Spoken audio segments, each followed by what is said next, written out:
So thank you for still being here and not hanging around in the Calanque.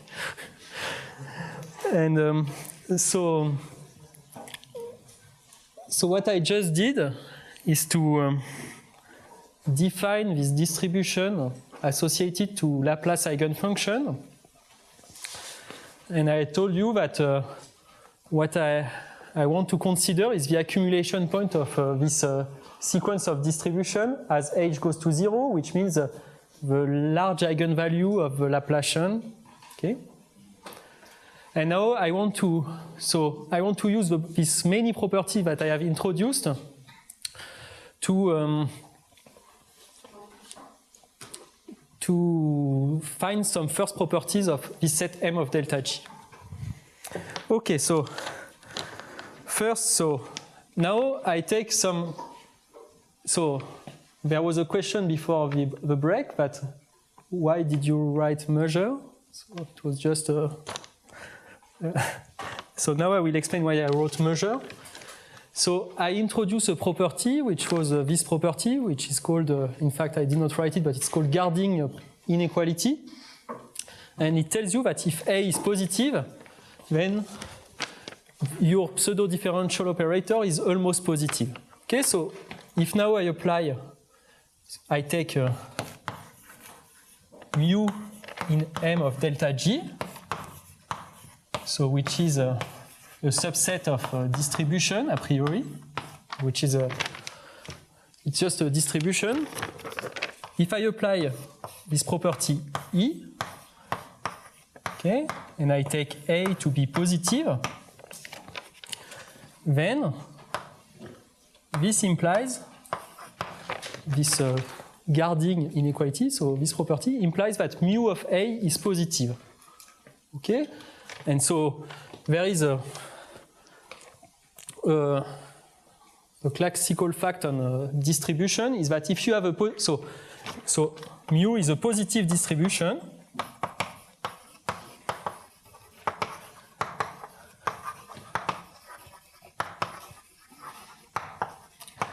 and if you have a positive distribution, there is a classical fact that tells you that this is indeed mu is a radon measure. Is a positive. Is a radon.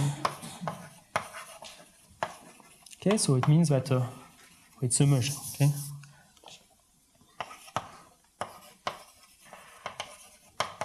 It's a positive measure. Okay, so this is. Let's. You can find it on. I will write it in the lecture notes. Okay, but it's a classical thing on distribution. Okay, so these objects, because of this property of this guarding inequality, they are automatically measures. Okay, so because these are positive distribution. Okay. So what I wanted to say. Okay. So now, yes, so I have to.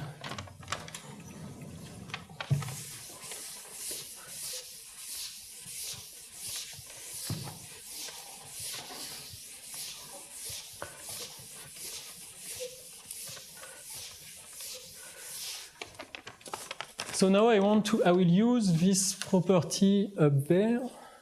No, it's not there anymore. So, yes, I suppress it, okay, but it was property C here. If you have property C, you have that. So, this I will not explain, but this property implies that the support of mu is contained inside S star of M, which is the set of points x psi, such that the norm of psi is equal to 1. Okay, so what does so the reason for that is that minus h squared delta minus 1 UH is equal to 0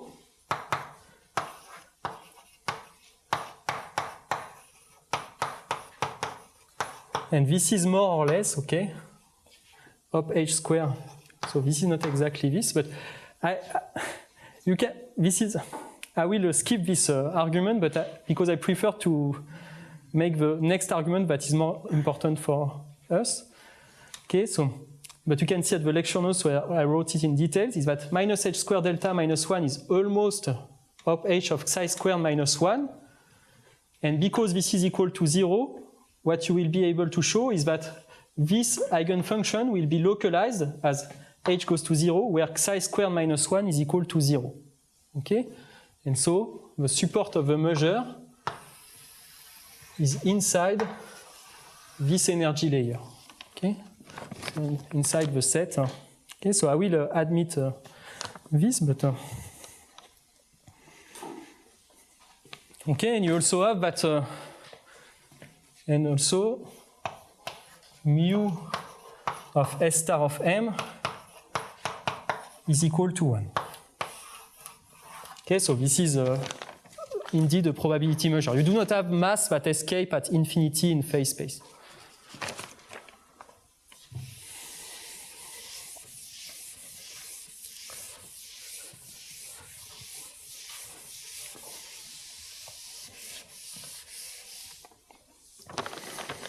Okay. What you have also is that yes, this property A, you can see that if you take A, if you take op h of A x psi, where this is not a function of psi, UH, then because of this property A, this implies that this is the integral over M of A of x UH square times the volume measure. Okay, so it means that, and this is mu h of A. Okay, so it means that if you project your distribution on M, you recover the object I had before. Okay, so if you want to write it formally, you have that this set that I have introduced before. So this is the set of probability measure on M. This is exactly, so the push forward of the measure which are on S star of M, where mu is in M of delta G. Okay, where P is the application that sends x psi to x. Okay, so if you want all the measures I had before on M, they are just the projection or the push forward of these measures that are on S star of M. So everything I understand on this set will give me some information on this set I had before. Okay, so just okay, so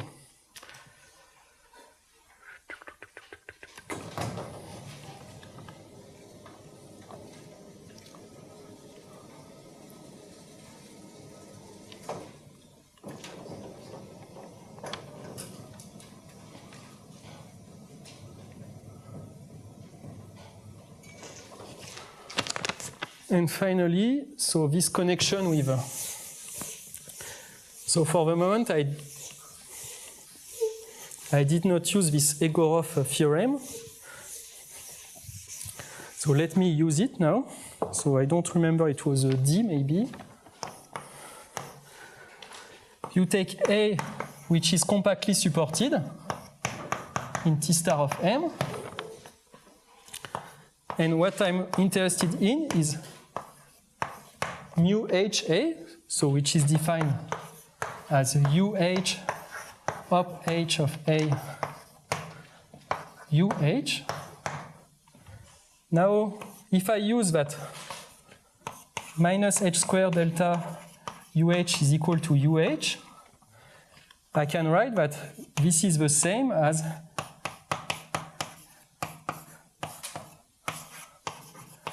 putting the Schrödinger evolution here.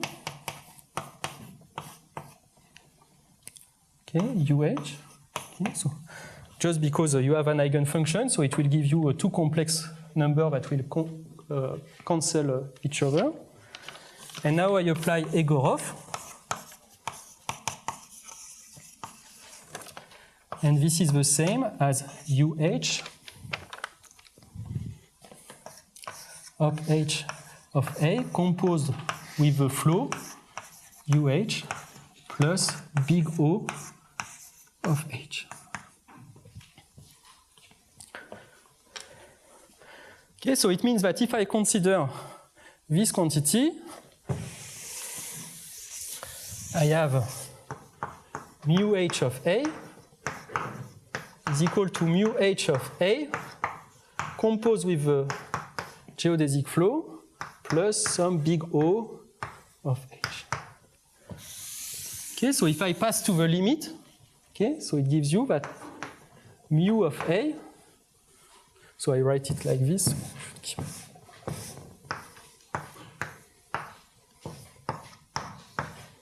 Mu A is equal to mu A composed with phi t. Okay, so it means that your measure is invariant by the geodesic flow. So it means if I so H goes to 0, H goes to 0. So it means that the integral over S star of M of A of x psi d mu x psi, so you have this measure mu. This is the same as A composed with the flow d mu x psi.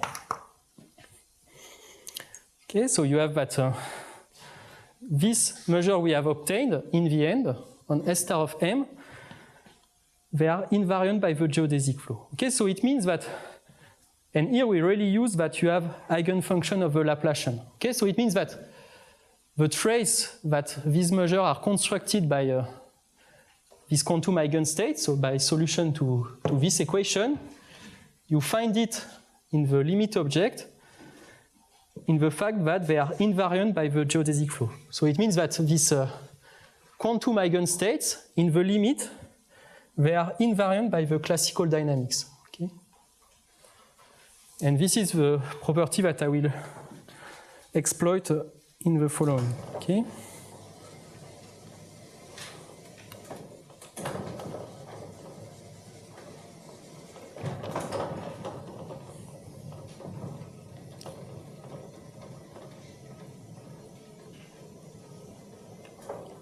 And this, okay. Okay, now I want,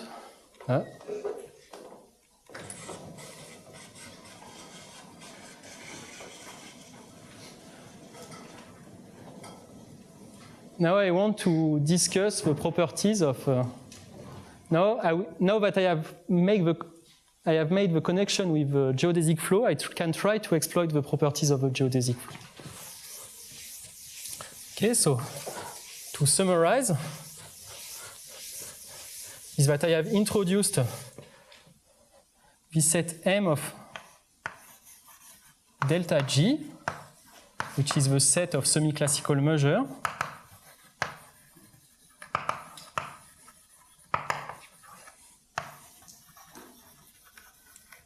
This is a subset of the set, let's say, M of phi of t, which is the set of probability measure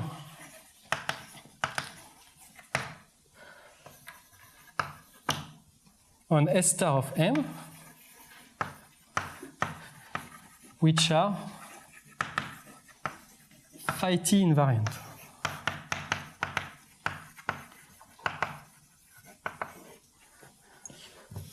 So the conclusion of this discussion is that this measure that you have constructed from this Laplace eigenfunction, these measures, they are a subset of, they cannot be any measure, okay? You cannot have, for instance, the Dirac at some point, because you know that the measure will be transported by the flow, so it cannot be, for instance, the Dirac at some point. So you have some constraint on this set. Okay, so and now I want to use this.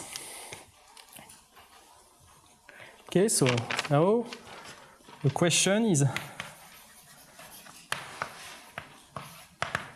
what does m of delta g look like, depending on the flow?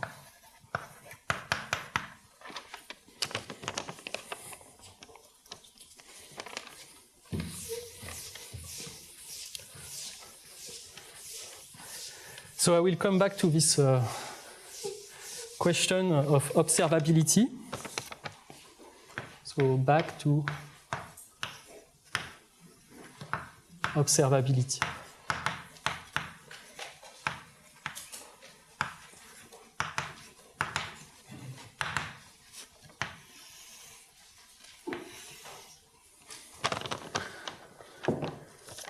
Okay.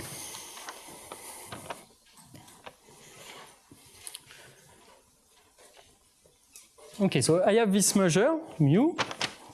I take mu in m of delta g.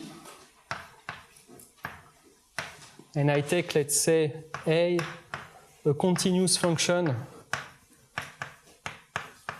on S star of m.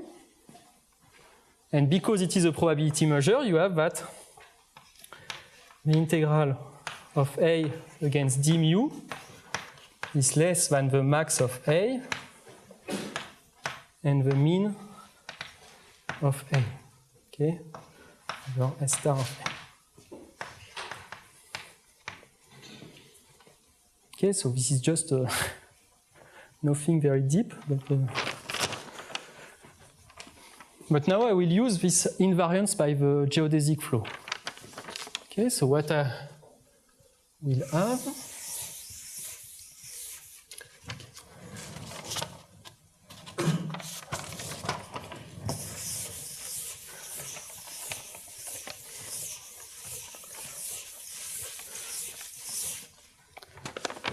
so now I use this property, and I will show you that you can do a little bit better, and then I will come back to this observability question. Okay, so take, you have A composed with d mu.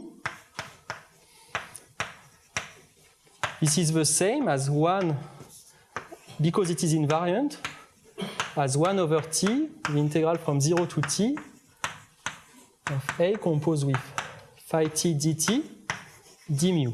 Okay, because the integral of A is the same as the integral of A composed with phi t. If you average over time, it's always true. Okay, it's just so I use invariance by phi t.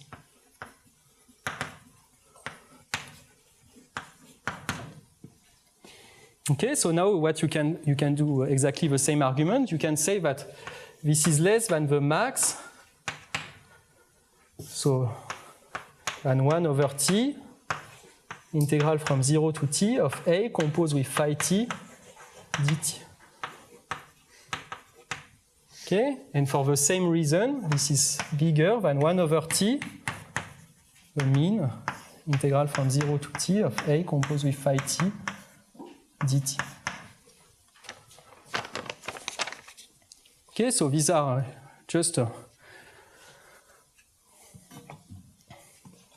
just like this inequality, except that now I use this function.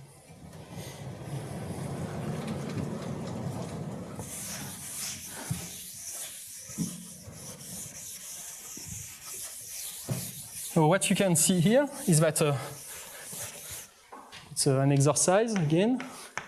If you call A minus, which is the limit as t tends to infinity of 1 over t, the mean of A composed with phi t integral from 0 to t dt. This is what you call a subadditive sequence, and when you divide by t, you can show that this has a limit. And you can define in the same way A plus. A plus is the same, except that you take the max. Okay, so in the end, you have that mu of A is less than A plus, which is less than the max of A.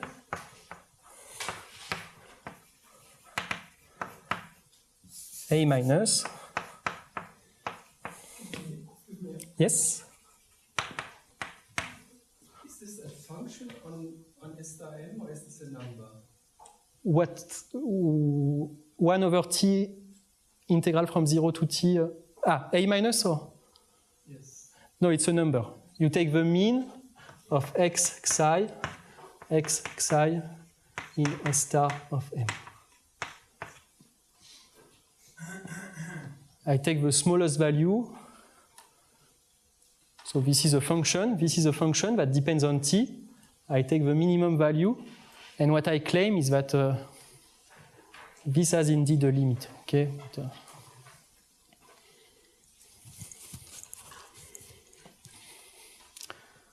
Okay, now we can come back to this observability question. Okay, you can see that if you have A, which is a function such that every geodesic will encounter the support of A, then A minus will be strictly positive.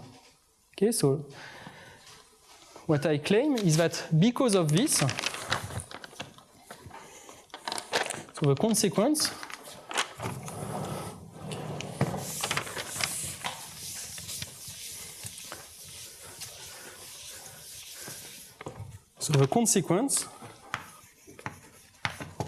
is that you take omega, an open set,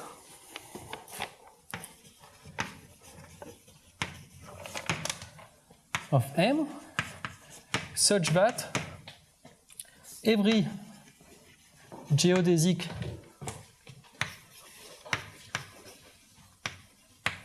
okay, so it means encounters the set omega. So it is not any, for instance, if you think about the torus, you can take this set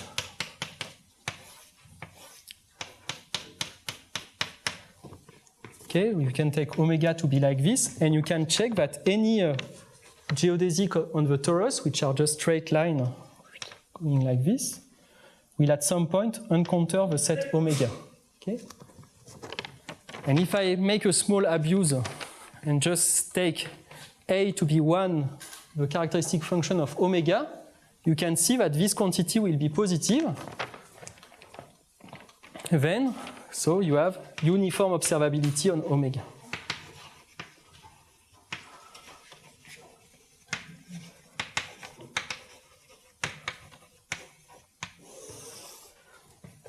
Okay, so here you see this first connection between the classical dynamics and the quantum objects. Okay, these objects were constructed from Laplace eigenfunction. Because of that, they were probability measure. And you can see that they were probability measure invariant by the geodesic flow. And this invariant by the geodesic flow tells you that if you take a subset such that every trajectory of every classical trajectory enters this open set omega, then you will be able to observe your quantum set inside omega. Okay? Okay, so the idea, rough idea, is to take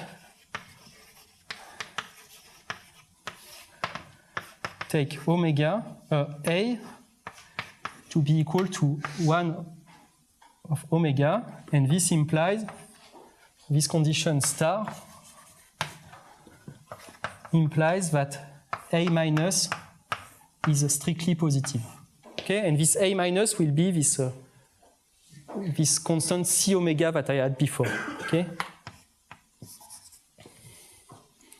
Okay, so you have this connection. If you want to observe inside a set omega the eigenfunction uniformly, then you have a way to do that is to be sure that every classical trajectory of the Hamiltonian flow will encounter the set omega.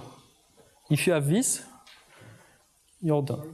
Yes? So it only count X side, and then you know that A suppose with phi t is going to limit the set omega once.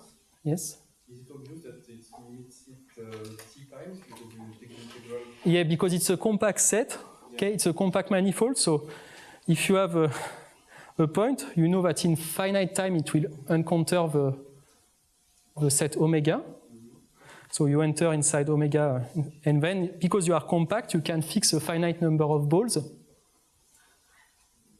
Okay, so on your manifold, and then in each ball you can. So there is some epsilon to put, but so you see if you enter this set omega, okay, you enter it.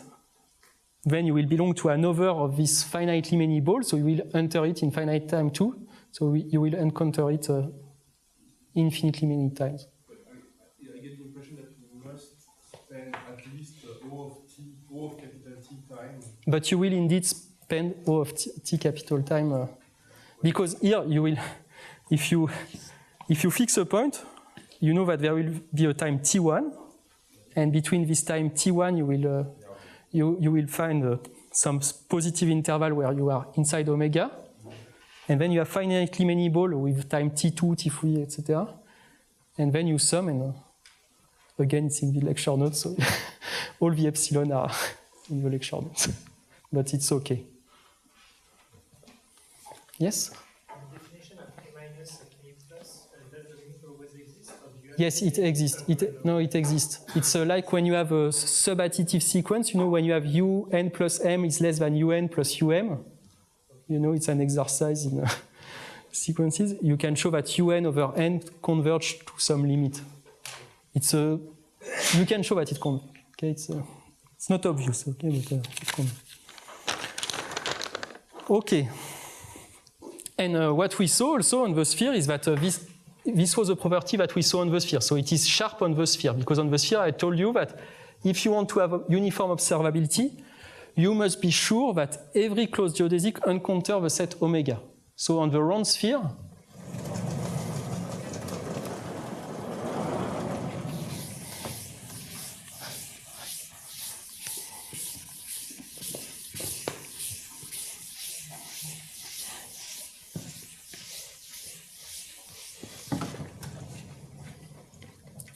remark on the round sphere,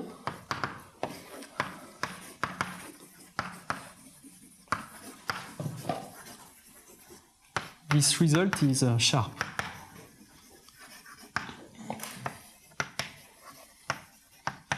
Okay, I told this in part 1. Okay, I told you that if you have uniform observability, then you must be sure that every closed geodesic will encounter the set omega. Okay, so this is. But what I will show is that for other type of geometries and other type of Hamiltonian flow, you can get rid of this assumption, okay? And it will depend on the chaotic or non-chaotic things, properties of flow.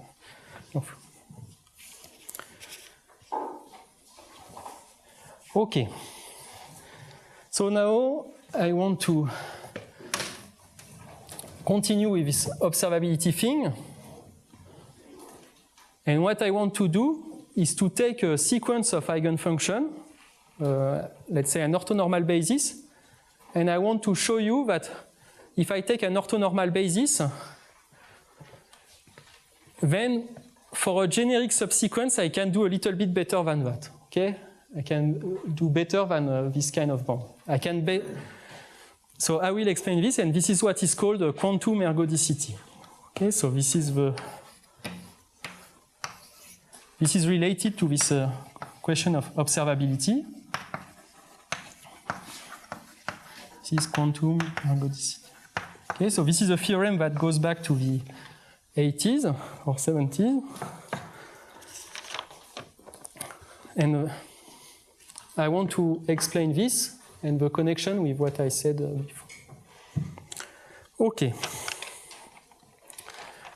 So now there is something that I have not introduced so far. It's what is called the Liouville measure. Okay, so Okay, so I denote by L1 the Liouville measure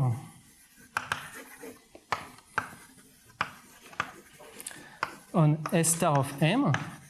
So it is a measure which is L1 belongs to, is an invariant probability measure, okay, which is constructed from the symplectic structure you have on your manifold on T star of M. But let me again give you an example to be, no, not this one, okay.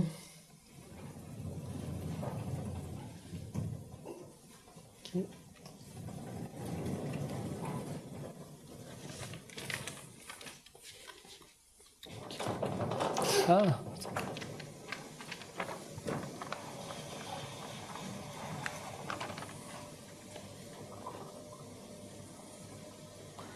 So again, I will use the example of a torus.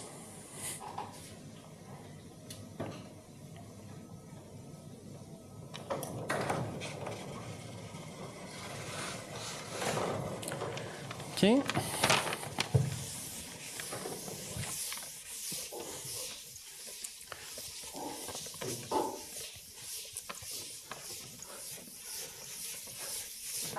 So if you think about, example, you take T2, which is R2, 2 pi divided by 2 pi Z2, then S star of T2 is T2 times S1, and L1 is just the Lebesgue measure divided by 2 pi square times d theta. Okay, so it's just standard Lebesgue measure. And more generally, you should think about this measure like this. Okay, it's a measure on S star of M, which is absolutely continuous and which is invariant by the geodesic flow.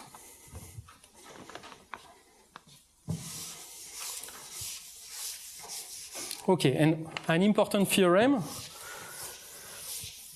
which is not only valid for this Liouville measure, but which is valid in a quite general setting, but I will state only it here, is what is called the Birkhoff ergodic theorem. Okay, Birkhoff. Can you please say whether this is unique? Okay, so the way it is defined, okay, is you have I did not introduce this symplectic form so far, okay, but on T star of M you have. No, if you don't want to, it's okay. Just want to know, is that a unique one or not? Yeah, it's unique because I will take it the normalized, okay. So there is a. But the fact that it's invariant and the flow does not characterize it. No. It's you have many invariant measures. I will come to that in a moment. And this is one of them that will play a special role in my discussion after. Okay, so this is a special measure which is constructed from this symplectic form you have on T star of M, and it has the property that it is invariant by the geodesic flow, but it's not at all the only invariant probability measure.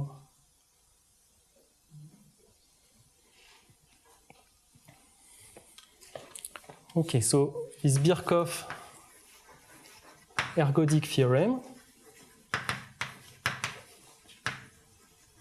it tells you that if you take a continuous function on S star of M, let's say real valued,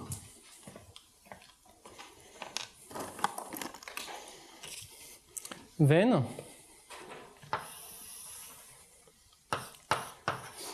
there exists A of x psi, which is integrable such that for L1 almost every x psi, 1 over t, the integral of A composed with the flow, dt, it converges as t tends to infinity to A star of x psi. Okay, so what I'm saying is that I had this quantity before, that was 1 over t integral from 0 to t of A composed with the flow. And this Birkhoff ergodic theorem tells you that for almost every point, you have a limit. Okay? Before I took the max, now it's for almost every point, you have a limit, which is a function of x and psi. And if you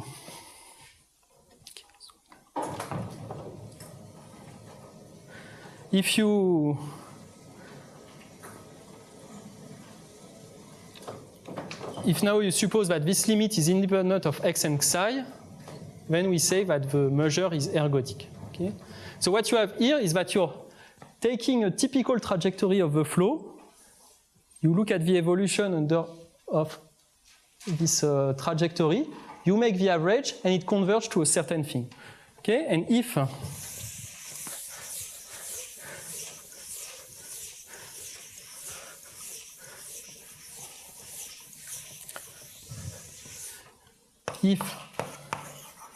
for every A star of x psi is constant, we say that L1 is ergodic.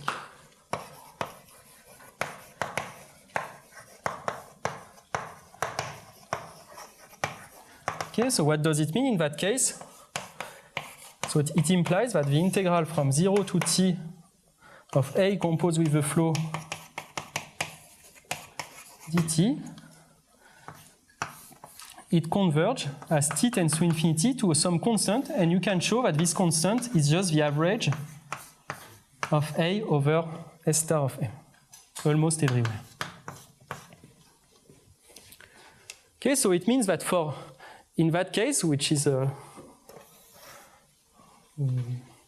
this ergodic case, you have that almost every trajectory will become equidistributed on the manifold. Okay, so here you have this kind. What we usually say is that you have here the time average. So if you look at a typical trajectory, this typical trajectory will converge to the space average.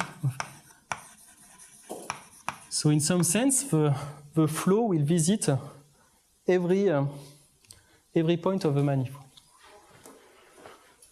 Okay, and the main example of such a flow, so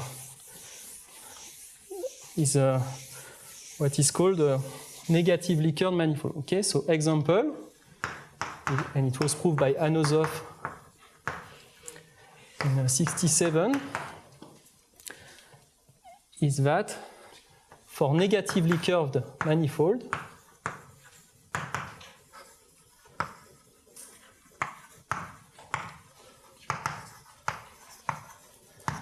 L1 is ergodic. Okay, and counter example, of course, is the sphere. Is S2, say the round sphere.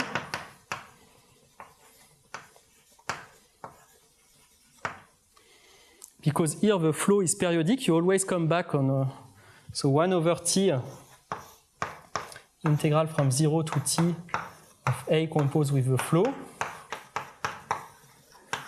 dt, it converges as t tends to infinity to 1 over 2 pi integral from 0 to 2 pi A composed with the flow.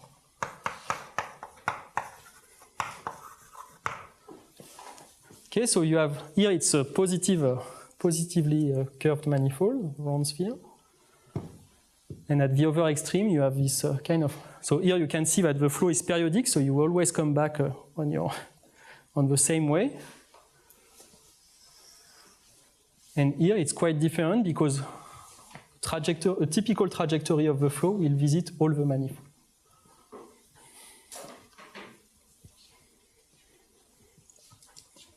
Okay. So, and what I want now to do is, before I only used this crude upper bound, and now I want to use this ergodicity property. I want to use the fact that I know a little bit more about the convergence of these quantities.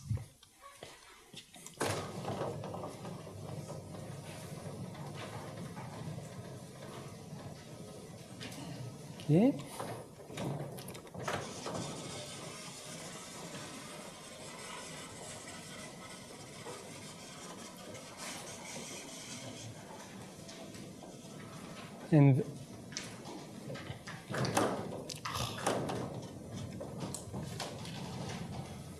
And so this will be the purpose of this next theorem. And probably I will not prove this theorem, but in the exercise session I give you, there is a proof of this theorem that I will state in the case of a torus. Okay, so nothing to know on compact manifold, anything at all, just Fourier series. So tonight you can train and prove the theorem I will state in this particular case. Okay, so if you want, the torus is intermediate between the case of negatively curved and this one. Okay, so what is this theorem? So to state this theorem, I do as before. I set A minus to be the essential infimum of A star of x psi, A plus to be the supremum, the essential supremum of A star of x psi. Okay, so what does it mean? It means that I'm taking the smallest C such that A star of x psi is less than C L1 almost everywhere. Okay, so a priori this quantity is slightly smaller. So in the ergodic case, you have just that A minus is equal to A plus. Okay, so it's the same quantity. It's this, the average. Okay, so in the ergodic case,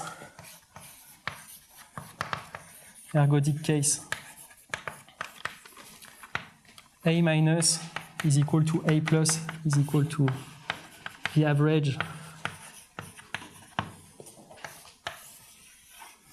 Okay, but in general, you have that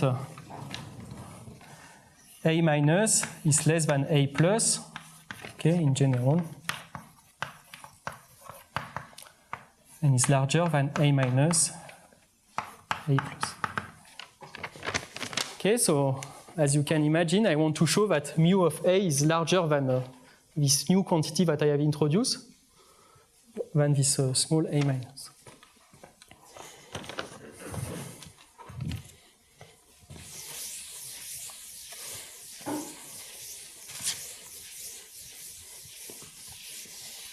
Okay, so What is this relation as C?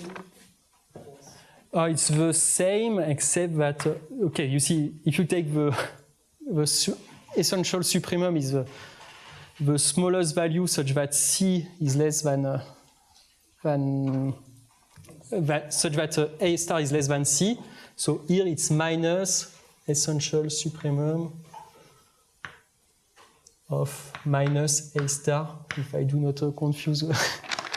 It's the same thing, it's just you take, you can write it like the supremum of the C such that A star is always greater than C. Okay.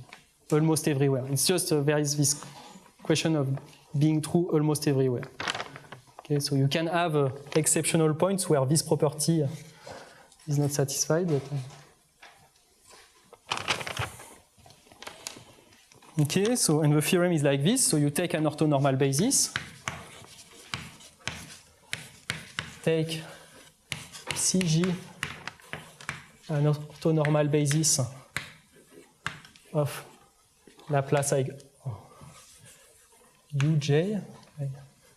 So I denote it UHJ. Okay, so J of Laplace eigenfunction.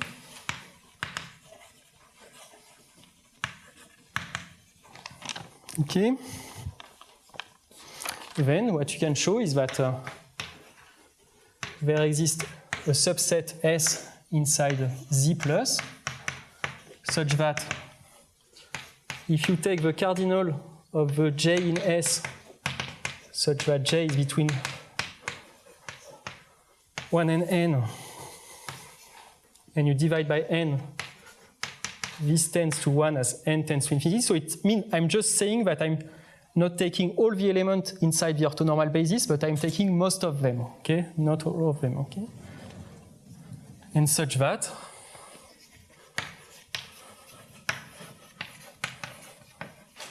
okay, you have the same conclusion as before, but with this A minus and A plus, okay?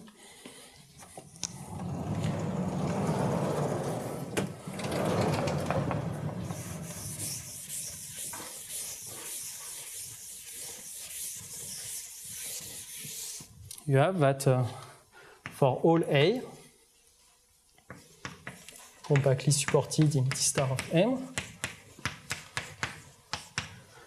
you have that A minus is less than the limit as J goes to infinity, J belongs to S of U, H, J, up, so the limit inf, let's say, U, H, J,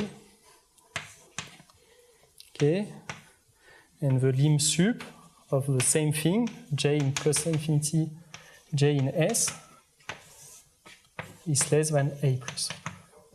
Okay, so what I'm just claiming is that about this observability question, so proving observability is proving that this quantity is positive. So if you can show that this quantity is positive, then you will have this observability, this uniform observability, along a typical sequence of eigenfunction. Okay? And the main example you have to keep in mind is the ergodic case, even if in the exercise session it's not the ergodic case that you will prove, but so if L1 is ergodic, so the important case, if L1 ergodic is that the limit as J tends to infinity and J in S of U, H, J up, so of this distribution. So this is equal to the integral of A over S star of M. So it means that in the ergodic case, almost all these eigenfunctions, they become equidistributed in this limit. And this is what we call quantum ergodicity. Okay, I will call at least quantum ergodicity. Okay, and this is a theorem which is due to Schnirelmann,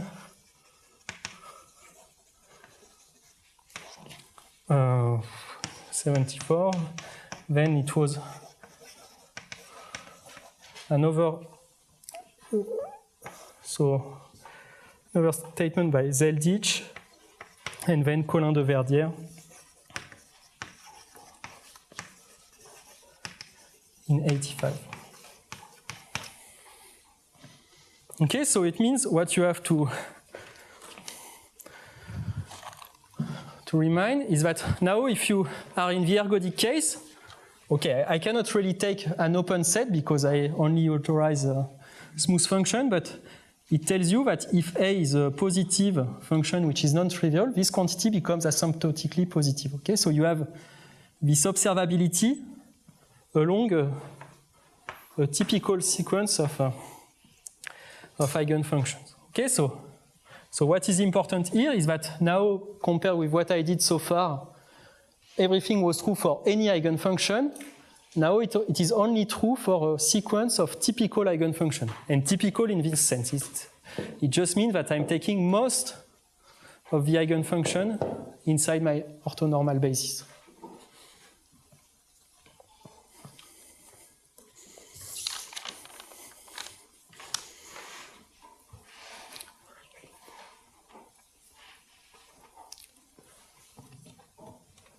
Okay, and so what are the ingredients in this theorem? again, I will not prove it because I think it's interesting to prove it in this exercise session. And don't be afraid, you can do it even if you did not get everything so far. So, but they are mainly, okay, you have this pseudo differential calculus, but on the torus it will not be so complicated. But the key ingredients, okay, the key ingredients in this theorem, the key additional ingredients,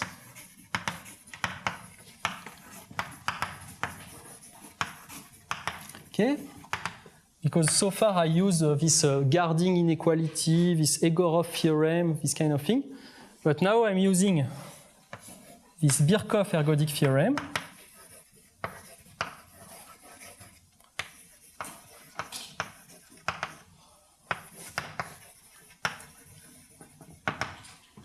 And the other ingredient is what is called the microlocal Weil law.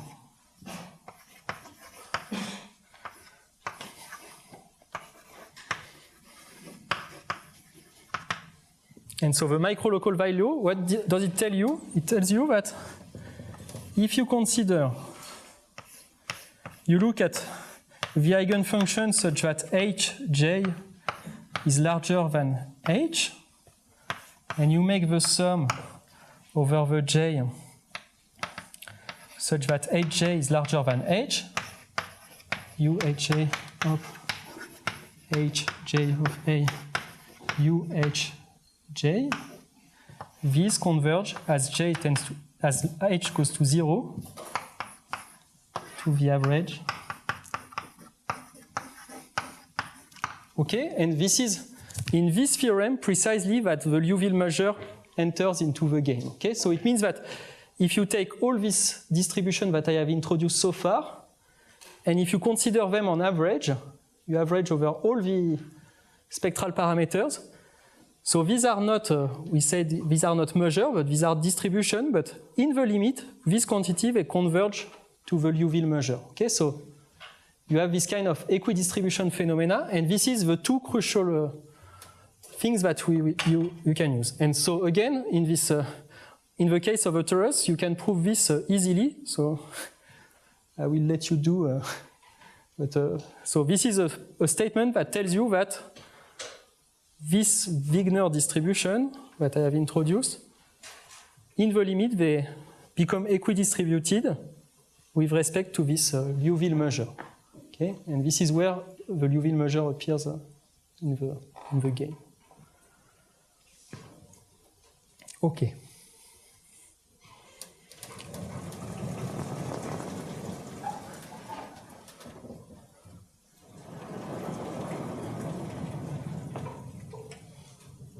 So now I have 30 minutes and I have to make some choice. So what I will try to do is to give you now, to explain to you.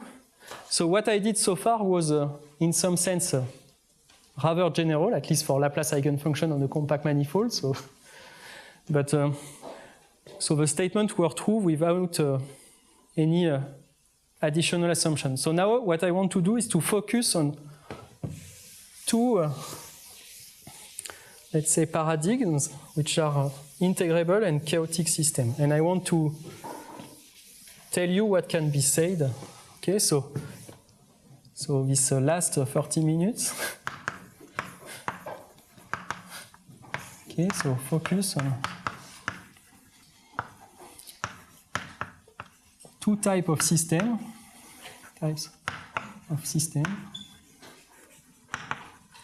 Okay, so on one end, I want to focus on integrable system, like the sphere, torus. And on the other end, I want to focus on chaotic systems. Okay, like a negatively curved manifold.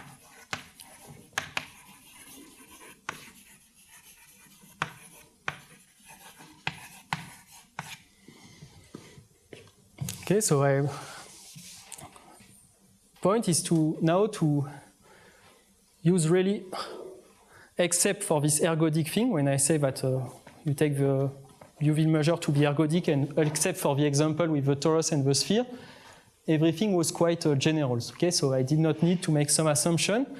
And now I want to discuss what are the differences between the sphere and the torus and more chaotic system, to see what you will gain from working with this and what you will gain from working with this kind of system. Okay. So I start with this. Let me start with this integrable system.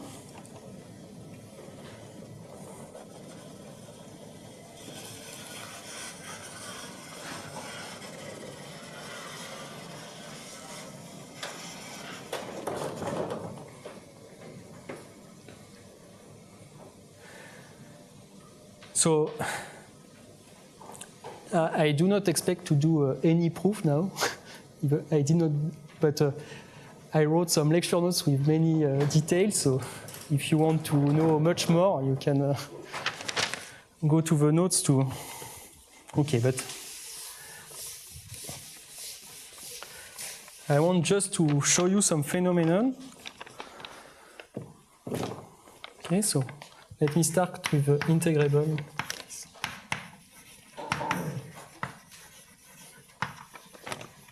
Okay, and so the two main examples that I want to have in mind is this torus and the sphere. And you already saw that on the sphere, you had some measure, some eigenfunction concentrating on closed geodesics, while on the torus, at least in the example, we did not manage to do that. Okay, so the main example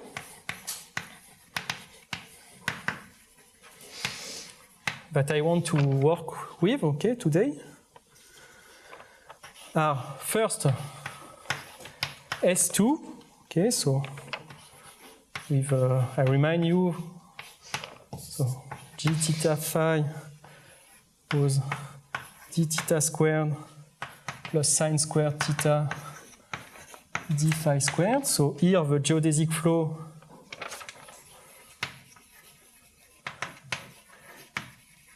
is periodic. Okay, you have phi of 2 pi, which is equal to identity. Okay, so when you are on a circle, okay, you take a point x in a direction psi. After time 2 pi, you will come back to your initial position. And I want to consider maybe slightly more general one, where I will put like this. I will slightly perturb the metric here. I will put sigma of cos theta square d theta square plus sine square theta d phi square. Okay, so this is still a metric of revolution.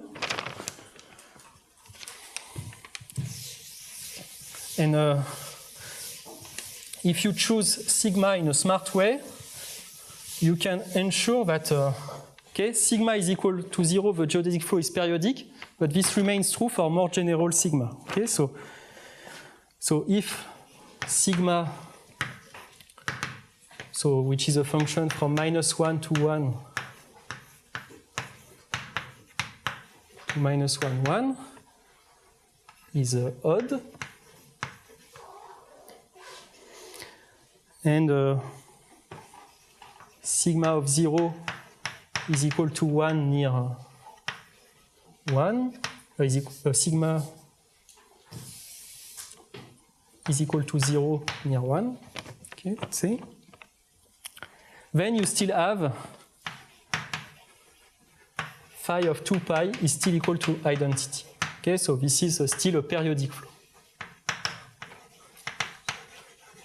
Okay, so this is called a Zold or Tannery surface. Okay, so this is a very specific example of a geodesic flow where the geodesics are all closed. Okay, and so the other example, so it's A, and B is the torus. Okay, T2 is the Euclidean metric. And so the geodesic flow is like this. It's x plus t psi. Okay, so you just move along straight line. Like this. Okay. Okay, so in psi, the flow does not move, and in x, it just translates in some fixed direction.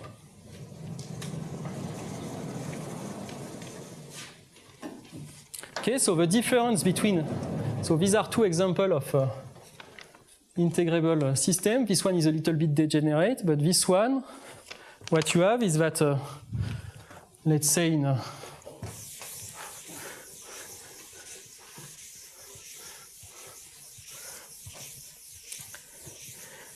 if psi is rational, it's a rational direction,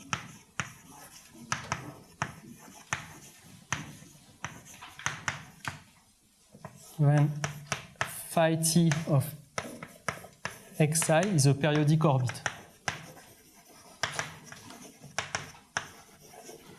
While so it's a little bit like the sphere, except that depending on the direction, the length is not always the same.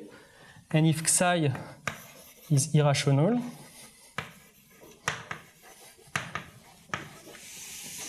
then phi t of xi fills the torus, the two-dimensional torus, 2D torus. Okay, so what you have is that if you are in some irrational direction, you will have that you will go almost everywhere, and so you fill a two-dimensional torus. But still, in the case of a torus, it's a rather regular motion. Okay, so you go in some direction and you will stay always in this direction. Okay.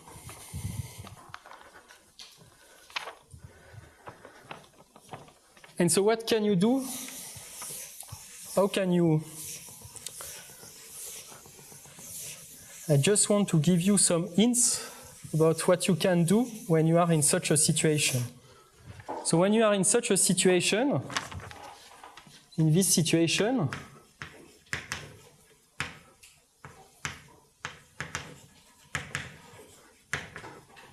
one has many invariant functions.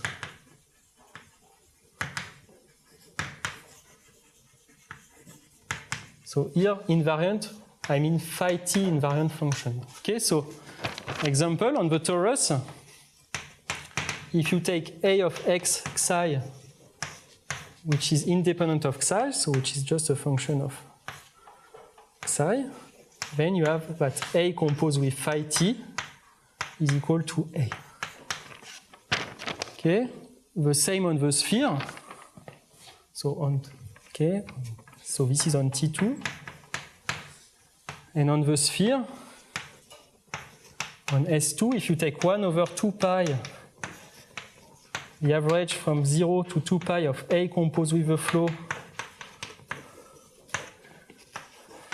dt, that I can denote by A of x psi, then you have that A is composed with phi s is equal to A. Okay, so here you have many invariant functions. So what you can try to do is because before we tested our distribution, okay, so I have to be more. Before I tested the distribution mu h against any function. So now what I can do is, because I already know that the measure is invariant, I can try to test these functions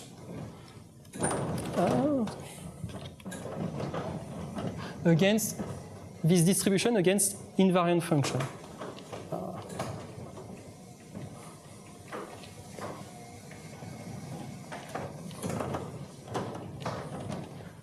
Okay, so what I can do is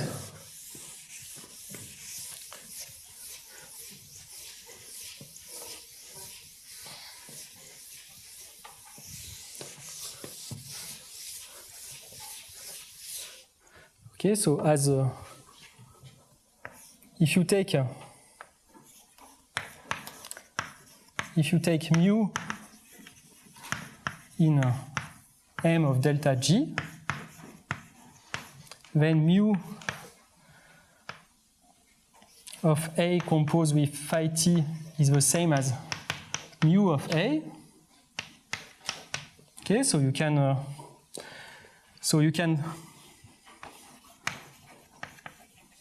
try to look at the properties of mu on invariant function.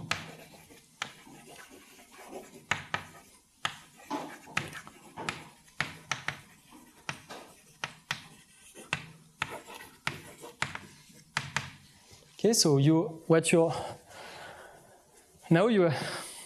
are in a position where you want to know more about this measure, and what you can try to do is to say, okay, I know that you have this integrable structure. I know that I have many invariant functions, so I will try to see what's going on for invariant function. And so what's going on is that if you remind what I did before, is that I use UH of up HA UH, and I wrote this, okay? That this was the same as exponential minus TH delta over 2 of H of A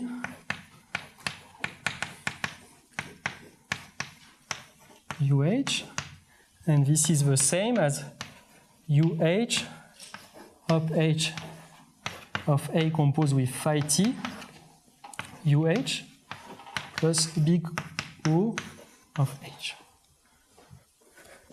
Okay, but now if A is invariant, this thing is the same as this thing, okay?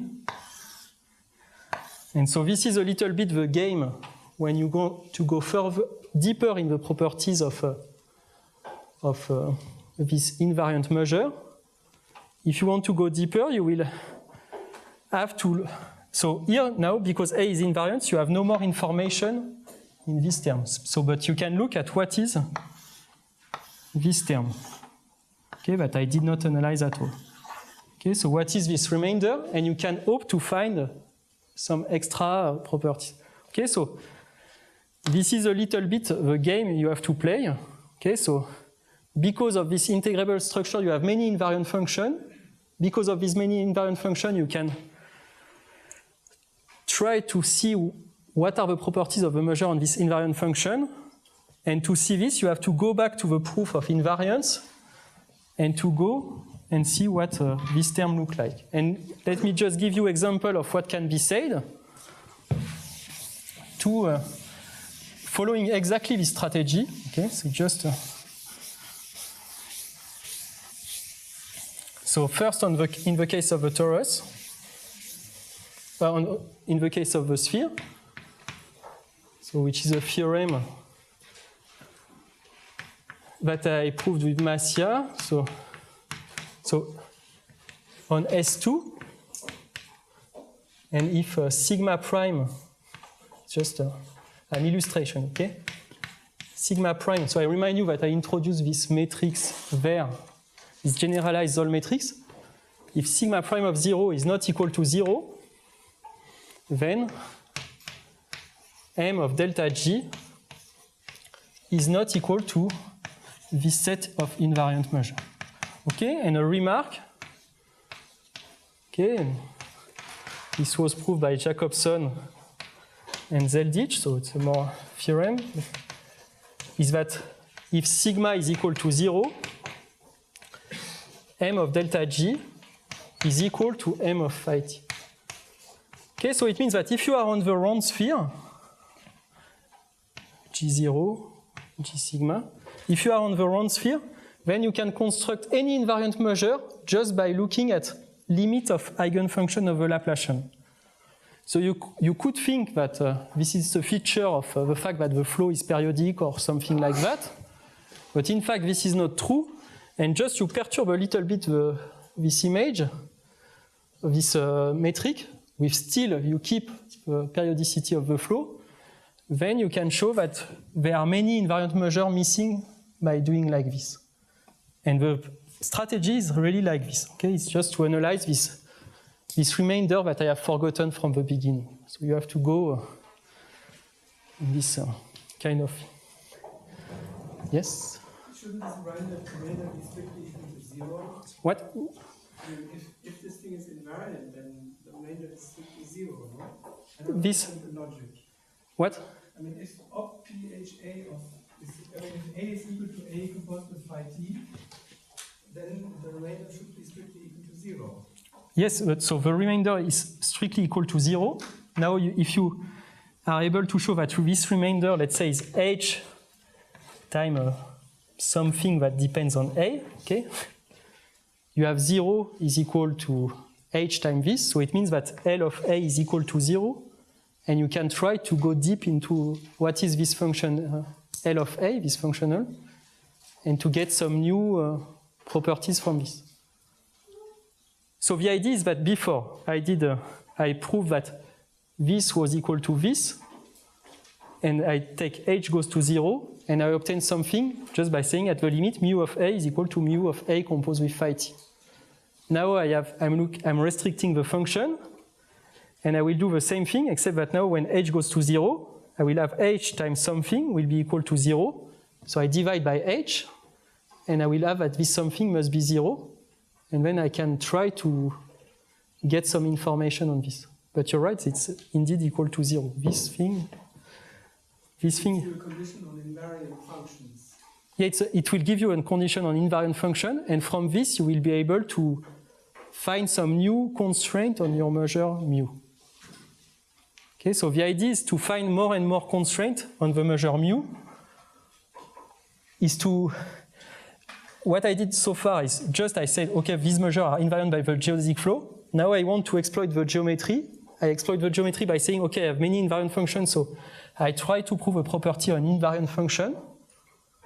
And from this property on invariant function, I will be able to say more on the structure of this set M of delta G, if you want. But yeah, you have to believe. But yeah, I'm explaining this again if you want to know more how it works. But believe me, the idea is always like this. You just, at the first step of the iteration, you just look at the leading term. So you forget this big O of H term. At the second step of your argument, you say, okay, these two terms, now we take them equal. So you have to analyze this term. But I did not say anything about what this term is. And then you have to say something. Okay, it's not that clear, but it's just the strategy. Okay, and on the torus, just I finish with this integrable system with the case of a torus. So it's the result of many people, but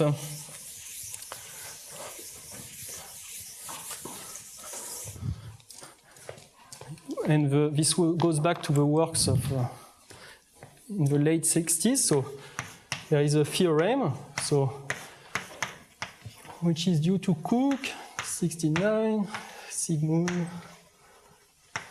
74, Jafar. Okay, many people, 90s, and many different proofs also. Okay, then Bourgain and Jacobson.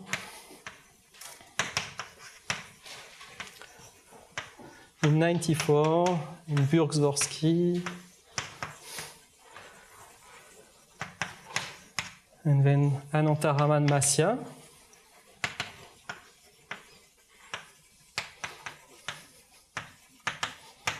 Okay, in 910.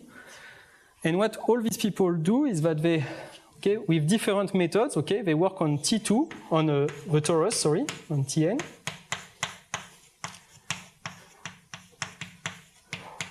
And especially the proof of Anantaraman and Masya, they exploit this semi-classical behavior, and they show two things, which can be shown by other ways, is that any new in n of delta is absolutely continuous.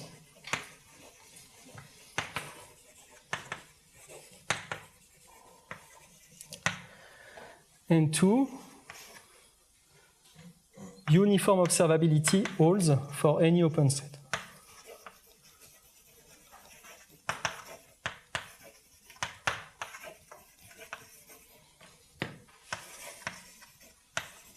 For any open set omega which is not empty.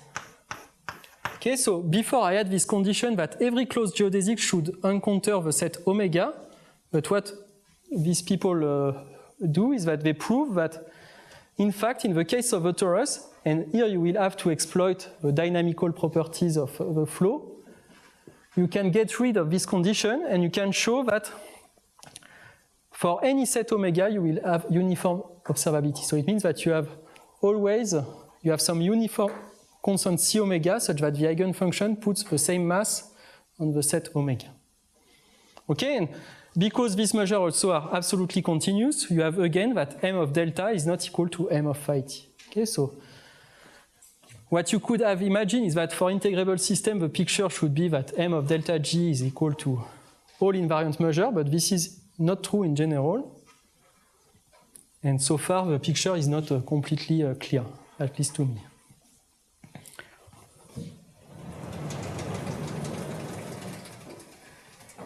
And now, just the last 10 minutes, the most popular case is the ergodic case, let's say.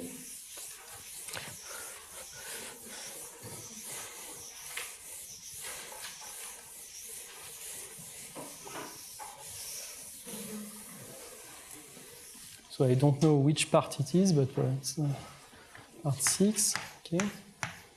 Chaotic case.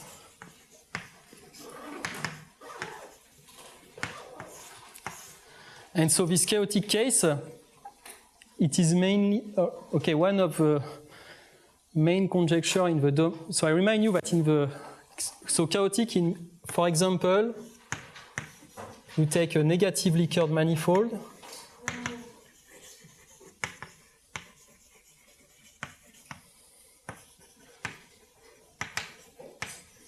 and then it implies that L1 is ergodic.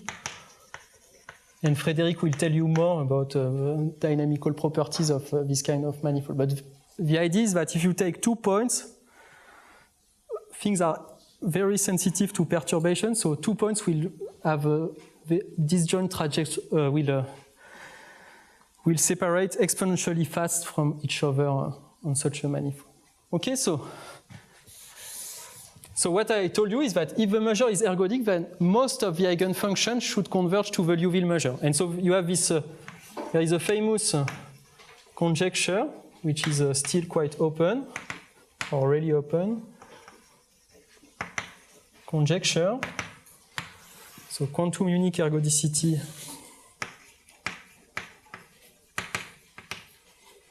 Conjecture. Which was formulated by Rudnick and Sarnak in 1994. Okay, and what they stated is that if mg is negatively curved,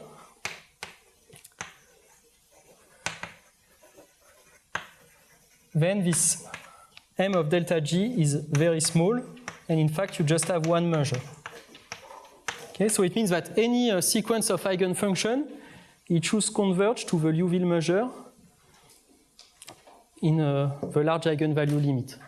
And so they say that take this very chaotic geodesic flow, because in this case you have it is what is called an uniformly hyperbolic flow. So it means that you have this divergence of trajectories. So the measure is ergodic, it's mixing, so you have many strong chaotic features. And what they claim is that in that case, the only accumulation point for all these points is the Liouville measure. So it would mean that you have this observability for any open set, for instance. So far it's open, but there were many progress on this question.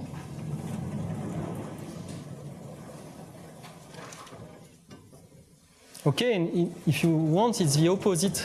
It's the other extreme compared with this sphere where you have all the invariant measures which can be constructed from this Laplace eigenfunction.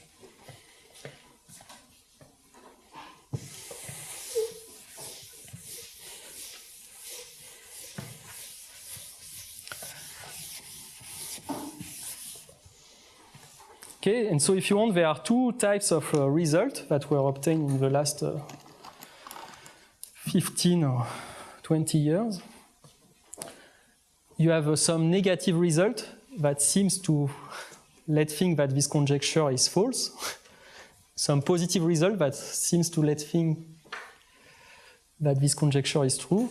So let me just give you a picture of what is known. So let's say negative result. So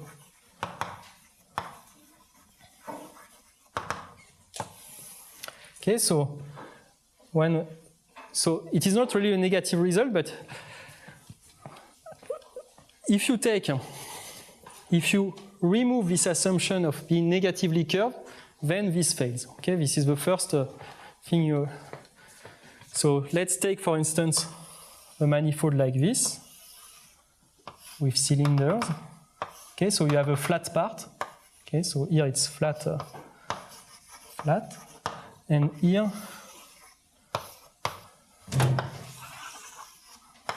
it's negatively curved.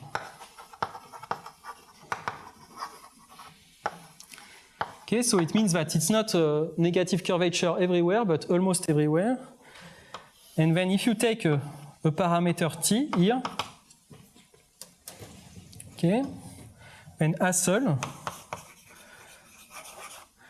in 2010, so it's not exactly in this model that he proved it, but it works the same way. He proved that for almost every t,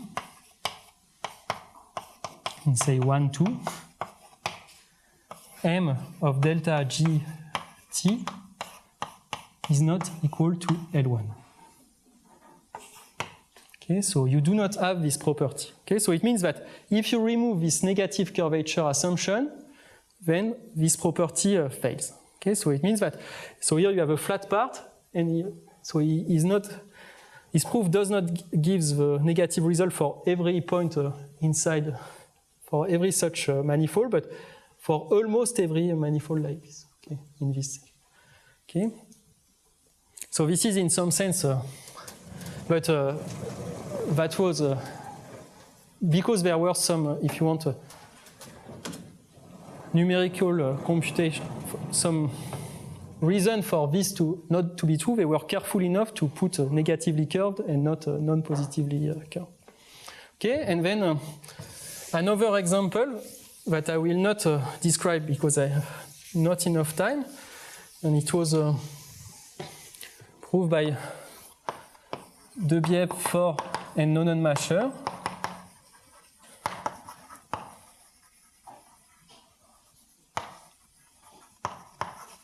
So in 2003, and then a few years later by Kelmer in higher dimension. So what they did is that they look at, they consider toy model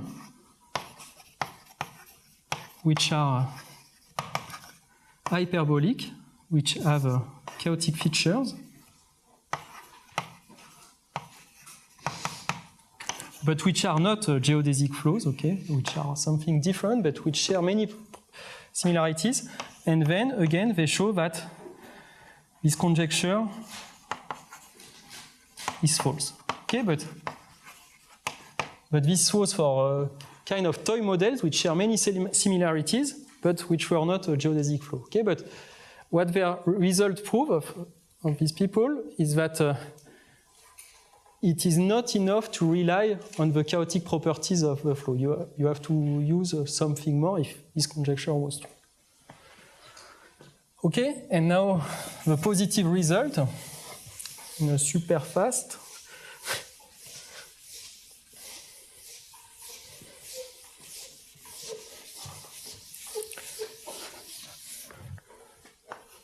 Some positive result.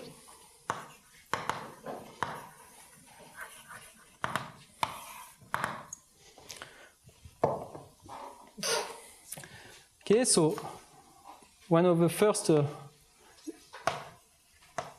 important results was due to Bourgain-Lindenstrauss and then Lindenstrauss. So it's a result of several works, so let me quote everyone. Then Lindenstrauss, and then it was generalized by Brooks and Lindenstrauss.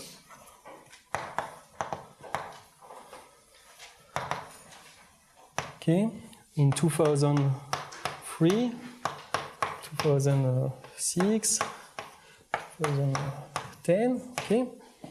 What they prove is that for arithmetic surface, so I will not say what it is, but for arithmetic surface, which are very specific manifold, there exists an orthonormal basis such that you do not need to extract a subsequence.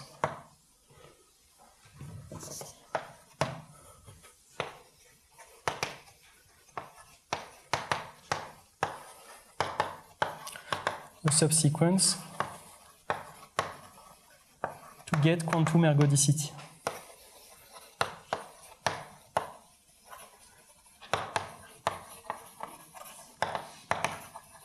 Okay, so it means that for very specific manifolds, you have good basis of orthonormal basis of eigenfunction, and this again relies on the dynamical properties of the geodesic flow, and this is a very subtle result. So, of course, I do not tell you exactly what is an arithmetic surface, but so it gives you an example where, except for the fact that you have to choose a specific orthonormal basis, you have convergence without extracting a subsequent. And then there are results due to Anantaraman and Nonen-Masher.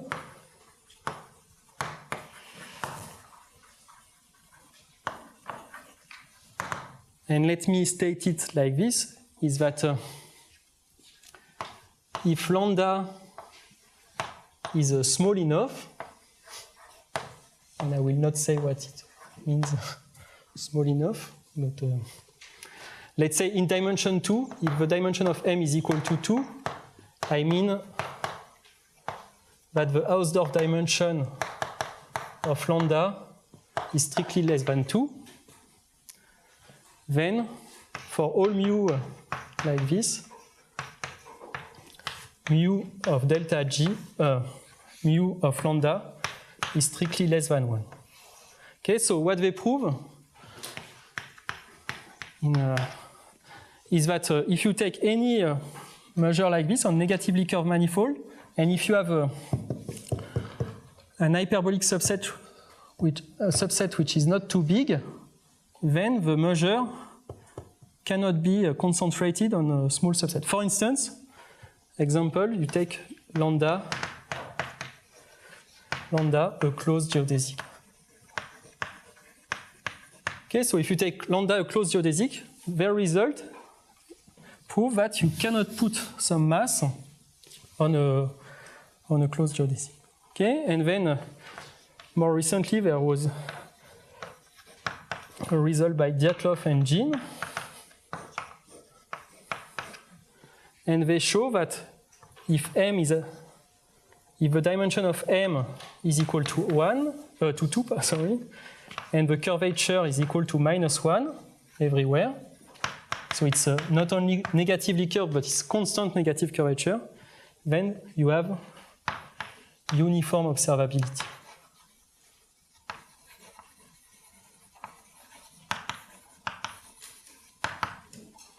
So it's stronger than their result because here they do not suppose that lambda is small enough. They say that for any subset which is not equal to S star of M, which is invariant, then mu lambda is strictly less than 1. Okay, but it's valid in this case.